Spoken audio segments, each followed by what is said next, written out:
नव्हतं. सोन्याची बॉडी घरी आणली, गोऱ्या पान गालाला हळद लावली, मंडोळी बांधली आणि नवरदेव करून सोन्याची बॉडी ज्या टायमाला त्यांच्या हॉलमध्ये ठेवली, माता भगिनी पुरुष मंडळी मी याला स्वतः साक्षीदार आहे. सोन्याची एकुलती एक बहीण पळत आली रे. सोन्याच्या छातीवरती दहाई मोकळून रडत होती, सांगत होती, उगले महाराज तुम्ही तर म्हणत होते सोन्याचं लग्न मोठं करायचं, हत्ती बोलवायचे, घोडे बोलवायचे, असं केलं का हो माझ्या भावाचं लग्न? अरे ज्या टायमाला सोन्याची एकुलती एक बहीण सोन्यासाठी दहाई मोकळून रडत होती महाराज, असा दिवस नसेल रे त्या बहिणीला त्या भावाची आठवण होत नसेल. बसलेल्यापैकी एखादीचा भाऊ चुकला असेल, घ्यायला चूक पदरात. कोण चुकत नाही आयुष्यामध्ये? कुत्र्याच्या जनावराच्या देवाने आपल्याला नाही जन्माला घातलं, माणूस म्हणून जन्माला घातलं. कोण म्हणतं लोक बदलत नाही, म्हणतं महाराज.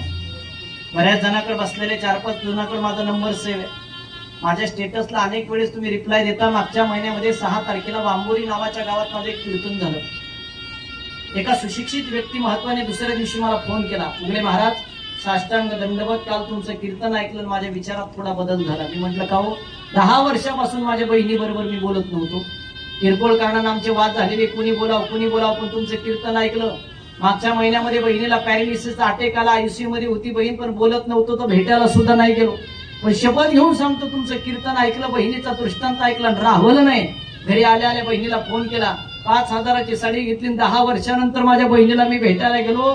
उगले महाराज पॅरालिसिस झालेली बहीण पलंगावरून उठली हो, माझ्या खांद्यावरती मान टाकली. 10 वर्षानंतर हमसून धुमसून रडली.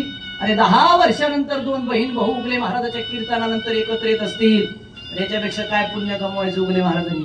पाया पडून सांगतो, आपल्या कुटुंबाला, परिवाराला जपा. राजद्वेष 2 मिनिटं बाजूला ठेवा. एकमेकासंग बोलत नसता, 4 भिंतीच्या एकमेकाच्या पाया पडा. गुन्ह्या गोविंदाने राहा रे. लय पैसा कमवले म्हणून कुणी सोन्याच्या भाकरी खात नसतं. परिवाराला शरीराला जपा. गेल्यानंतर माणसाची किंमत कळते. असा दिवस नसेल गिरीशदादाची आठवण होत नसेल करण्याला, गेल्यानंतर माणसाला किंमत कळते.